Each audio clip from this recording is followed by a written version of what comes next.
itu dokumennya berupa apa Pak? Berupa kertas, dokumen-dokumen rahasia yang berisikan dugaan skandal, atau kemudian ada juga rekaman suara yang kemudian valid sekali, valid betul, atau kemudian juga bahkan ada video. Ya, semua bentuk dokumen, Mbak. Ada video, ada audio, ada teks ya. Itu semua dokumen-dokumen yang kami anggap otentik, orisinil, dan sangat kuat ya sebagai bukti nantinya. Begitu, Mbak.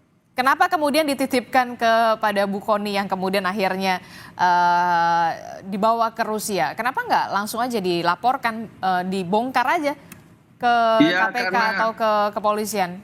Kita bicara soal kepercayaan publik terhadap lembaga-lembaga negara, terhadap penegak hukum saat ini, Mbak. Misalnya kan KPK ini sudah banyak menerima laporan kasus-kasus korupsi besar ya, tapi kan tidak ada tindak lanjut. Misalnya apa yang disampaikan oleh almarhum Faisal Basri terkait dugaan ekspor ilegal biji nikel yang merugikan negara itu ratusan triliun. Bahkan sudah menyebut ada nama Bobi Nasution, ada Erlangga Hartarto ya. Videonya ini sudah beredar, tapi kan tidak ada tindak lanjut.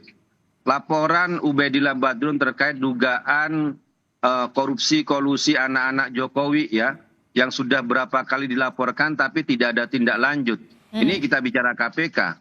Ya, belum lagi sekarang ternyata terbongkar ada 78 pegawai KPK yang terlibat pungli dan hukumannya minta maaf. Nah, ini kan soal kepercayaan publik, apakah masih bisa dipercaya? Kemudian juga penegak hukum yang lain misalnya seperti kejaksaan. Kasus Harvey Muiz ya, merugikan negara 300 triliun tapi hukumannya 6,5 tahun. Itu kan sangat menyakitkan. Kemudian juga polisi ya, kita tahulah polisi juga bagaimana terakhir-terakhir ini terlibat dalam beberapa kasus penembakan mahasiswa yang kemudian direkayasa, kemudian ternyata terbongkar lagi soal pemerasan terhadap wisatawan Malaysia. Jadi ketika kita melihat lembaga-lembaga negara penegak hukum seperti ini, maka kami sangat berhati-hati, bahkan mungkin akan menunda kalau dokumen-dokumen, kalau laporan-laporan itu akan diserahkan kepada mereka, ini malah akan menjadi bumerang atau malah kasus-kasus ini. Tapi kan kalau nggak diserahkan jadi nggak terbongkar, Pak Mas Guntur, kalau tidak diserahkan kepada pihak yang berwenang begitu, entah itu ke kejaksaan atau ke KPK atau pihak kepolisian, jadi nggak terbongkar dong, jadi gimana?